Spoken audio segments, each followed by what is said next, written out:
Hello friends, अक्सर हम restaurant जाते हैं तो पनीर दो प्याज़ा की रेसिपी जो है एक बार ज़रूर ट्राई करते हैं, क्योंकि इसमें प्याज के जो ये क्यूब्स रहते हैं जो खाने में बहुत ज़्यादा टेस्टी लगती है और इस सब्ज़ी की जो है टेस्ट भी बढ़ा देती है। तो आज हम बिल्कुल सिंपल तरीके से घर में ही पनीर दो प्याज़ा बनाएंगे। तो चलिए बनाना स्टार्ट करते हैं। इसके लिए यहाँ पे 2 टमाटर को मैं रफली चॉप कर ली हूँ और थोड़े से काजू को जो आधे घंटे के लिए पानी में भिगो के रख दी थी।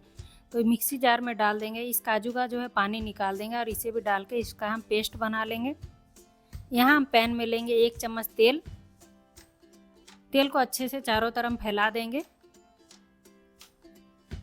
और इसमें डालेंगे आधी छोटी चम्मच से कम साहा जीरा या नॉर्मल जीरा भी आप यहाँ पे यूज कर सकते हैं। तो यहाँ पे मैं ली हूँ 250 ग्राम पनीर और ये पनीर के क्यूब को जो है हम इस तरह तेल में डाल देंगे। यहाँ पे मैं पनीर के थोड़े बड़े बड़े क्यूब्स में ली हूँ ताकि ये बिल्कुल रेस्टोरेंट की जैसी ही दिखे बोल के। और इसमें कलरफुल बनाने के लिए यहाँ डालेंगे थोड़ा सा लाल मिर्च पाउडर और थोड़ा सा डाल देंगे हल्दी पाउडर। और पनीर को जो है इस मसाले के साथ में अच्छे से मिक्स करेंगे। गैस की फ्लेम को हाई रखेंगे और हाई फ्लेम पे ही पनीर को आप देख सकते हैं अच्छे से मैं भून ली हूँ। बहुत ज़्यादा हमें नहीं भूनना है, सिर्फ 1 से 2 मिनट के लिए भूनना है। उसके बाद यहाँ पे एक बड़े साइज़ के प्याज को मैं क्यूब में इस तरह निकाल ली हूँ और इसे भी पनीर के साथ में सिर्फ 1 मिनट के लिए भूनेंगे, नहीं तो हमारा प्याज जो है जब हम ग्रेवी में डालेंगे तो वो पूरा बिल्कुल करी के साथ में मिक्स हो जाएगा। तो 1 मिनट हो चुका है, इसे अब हम निकाल लेंगे। सेम पैन में मैं ले रही हूँ 2 चम्मच तेल और साथ में डाल देंगे 1 चम्मच बटर। बटर डालने से ग्रेवी जो है बहुत ज़्यादा स्मूथ हो जाता है। तो जब भी रेस्टोरेंट की रेसिपी ट्राई करें तो 1 चम्मच बटर ज़रूर डालें या इसकी जगह आप घी भी यूज कर सकते हैं। और आधी छोटी चम्मच से कम हम यहाँ पे जीरा डाल देंगे, 1 बड़ी इलायची और 5 से 6 लौंग डाल देंगे। सबको थोड़ी देर हम तेल में पका लेंगे। उसके बाद यहाँ पे एक बड़े साइज़ के प्याज को हम बारीक कट करके डाल देंगे, या फिर छोटे प्याज हो तो आप 2 प्याज का यूज कर सकते हैं। प्याज को अब हम अच्छे से भून लेंगे। तो यहाँ पे प्याज जो है अच्छे से भून चुकी है। यहाँ पे गैस की फ्लेम को मीडियम कर देंगे और इसमें डालेंगे 1 चम्मच अदरक लहसुन का पेस्ट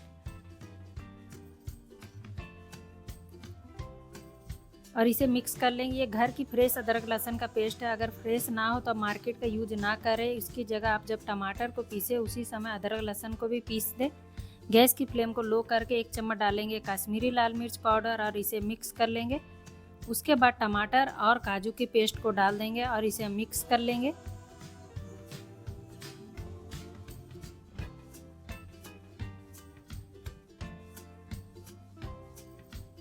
सेम बाउल में मैं यहाँ पे थोड़ा सा पानी डाल के उसे भी इसी में डाल दिया। अब इसमें हम सूखे मसाले डालेंगे। तो 1 चम्मच डाल रही हूँ लाल मिर्च पाउडर, 1 चम्मच धनिया पाउडर, आधा चम्मच हल्दी पाउडर और स्वाद अनुसार डाल देंगे नमक।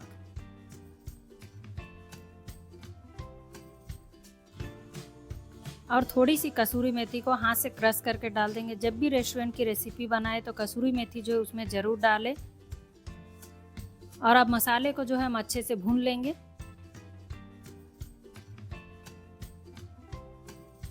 तो यहाँ पे आप देख सकते हैं मसाले को जो है हमने अच्छे से भून लिया है। इसके बाद यहाँ पे 2 से 3 बड़े चम्मच दही को अच्छे से मिक्स कर लेंगे। उसके बाद हम इसमें डाल देंगे और दही के साथ भी मसाले को हम अच्छे से भूनेंगे।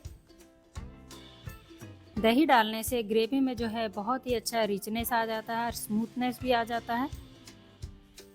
तो यहाँ पे दही भी जो है मसाले के साथ में अच्छे से पक चुका है। तो यहाँ पे हम डाल देंगे गर्म पानी 1 कप। गर्म पानी डालने से जो है इसका कलर और टेस्ट बिल्कुल चेंज नहीं होता है और इसे हम अच्छे से मिक्स कर लेंगे। गैस की फ्लेम को मीडियम टू हाई रखेंगे।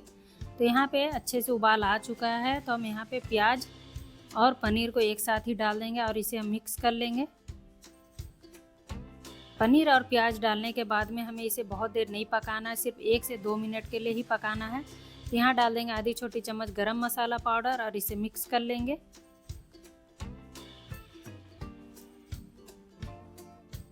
और थोड़ा सा डाल देंगे बारीक कटा हुआ हरा धनिया।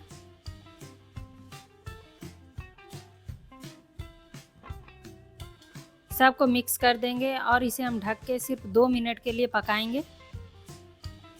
तो यहाँ पे अच्छे से मिक्स हो चुका है, तो अब इसे हम ढक देंगे।